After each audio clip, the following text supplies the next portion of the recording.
We've done this now in mice. Old mice, we can rejuvenate their brain, take their brains back to half their age, and they get their ability to learn again. But how long is this going to be before we have it? And my hope is that we're at a turning point in human history. The 22nd century is going to be about biology and ability to control your age and the rate of aging and slow down not just body aging and heart aging, but even brain aging. Even just set your age back 1 year every year. What happens? 이 사람이 몇 살로 보이시나요? 놀랍게도 한국식으로 53살, 하버드 의대 교수이자 전 세계에서 가장 유명한 노화 관련 과학자인 싱클레어 교수입니다. 한국인과학자 양재현 박사와 싱클레어 교수 연구팀은 2023년 1월 12일 바이오 분야 세계 1등 저널인 셀에 늙은 쥐를 젊은 쥐로 되돌리는 방법을 발표하면서 세계에 파문을 일으켰습니다. 만약 늙는 것이 자연스러운 현상이 아니라 병이라면 어떨까요? 그러면 많은 것들이 달라집니다. 실제로 수많은 과학자들은 노화는 병이라고 주장합니다. 노화는 자연스러운 현상이 아니라 인간이 점점 병들어가는 과정이라는 것이죠. 병은 고칠 수 있어요. 노화는 병입니다. 따라서 늙은 사람은 고쳐서 젊어질 수 있습니다. 그리고 지금부터 말씀드리는 것은 노화라는 병을 고치기 위한 수많은 연구진들의 역사입니다. 지금으로부터 3년 전 중국과 미국 노화연구소의 국제연구팀은 수명을 5배 늘리는 방법을 셀 리포트에 발표했습니다. 연구진은 인간과 상당히 많은 유전자를 공유하고 있는 예쁜 꼬마 선충을 사용했는데 지스트가 노화 연구에 최전선에 있는 생물이라고 평가할 정도로 인간 노화 연구에 있어 굉장히 중요한 생물이에요.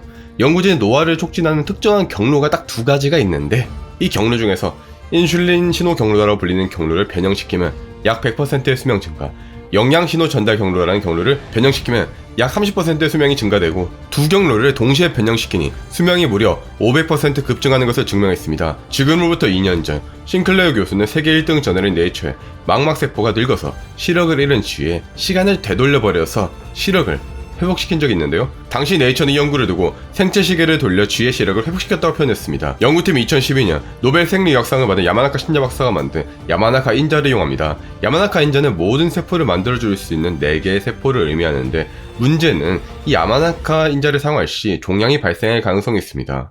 하지만 싱클레어 교수는 이 종양을 억제하는 방법을 발견하는 것에 성공했습니다. 그리고 2023년 1월 12일 학계에 거대한 파장을 일으킨 연구가 세계 최고의 저널 셀에 발표됐습니다. 싱클레어 교수는 오늘 발표된 연구를 두고 우리 몸은 젊은 시절의 백업 복사본을 가지고 있다고 말합니다. 컴퓨터가 이상할 때 혹은 업그레이드된 소프트웨어가 버그가 심할 때 우리는 과거 버전으로 되돌리곤 합니다. 만약 여러분이 암에 걸렸다면 암에 걸리기 전에 젊은 시절로 되돌려버리면 됩니다. 그리고 놀랍게도 연구진에 따르면 인간의 몸은 그 복사본을 저장하고 있을 수도 있다는 것이죠. 하지만 대체 그 복사본이 어디에 있고 또 어떻게 해야 되는지는 미지의 영역이었어요. 하지만 오늘 그 가능성을 발견했습니다. 앞서 말씀드렸듯이 노화는 병이라는 것이 연구진들의 주장입니다. 그리고 이 병이 일어나는 장소를 알고 그 과정을 알 수 있다면 해결 방법을 알 수 있겠죠. 양재현 박사와 싱클레어 교수는 DNA가 감기고 또 풀리는 과정에서 문제가 발생할 때 동물이 노화된다는 사실을 사상 처음으로 알게 되었습니다. 이 사실이 굉장히 중요한데요. 어떤 과정에서 문제가 발생할 때 노화가 된다면 그 문제를 해결하거나 아니면 되돌리면 노화가 되돌아가서 젊어진다는 의미도 될 수 있으니까요. 연구진은 쥐DNA의 20군데에 일부러 손상을 딱딱딱 일으켜봤어요. 손상을 일으키니 어린 쥐가 중년 쥐가 되어버렸어요. 이 사진을 보세요. 위가 정상쥐고 아래가 DNA에 손상이 된 쥐입니다. 한 달 차이는 큰 차이가 없으나 10달 차이는 눈에 띌 정도로 엄청난 차이가 되어버렸습니다. 그렇다면 이 손상을 복구시키면 중년쥐가 어린 쥐가 될 수도 있는 것이겠죠.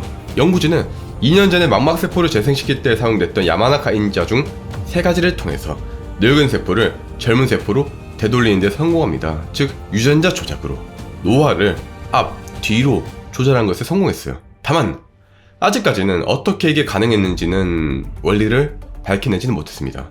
과거 수많은 연구들이 쌓이고 또 쌓여서 오늘날 여기까지 왔어요. 예를 들어서 2012년 일본의 야마나카 신야 교수가 야마나카 인자를 발견했고 그 이후로도 수명을 늘리는 경로에 대한 연구들, 또 시력을 잃은 망막세포의 시간을 돌려서 시력을 되찾는 연구들, 이런 다양한 노화 관련 연구들이 쌓이고 또 쌓여서 오늘은 특정 부분에서 노화가 촉진이 되고 이걸 되돌리면 젊은 시절로 회춘할 수 있다는 것을 알아냈습니다.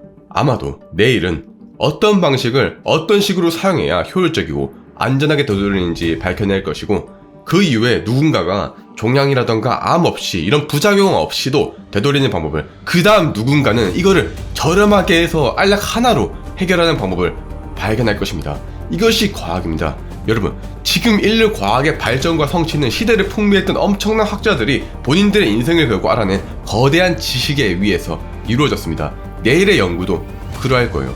모든 학자들은 구글 학술 검색을 한 번쯤은 사용해봤습니다. 구글 학술 검색에 들어가시면요, 뉴턴이 과학사에 한 획을 그을 수 있었던 그 이유가 적혀있습니다. 뉴턴은 말합니다. 거인의 어깨에 올라서서 더 넓은 세상을 바라보라.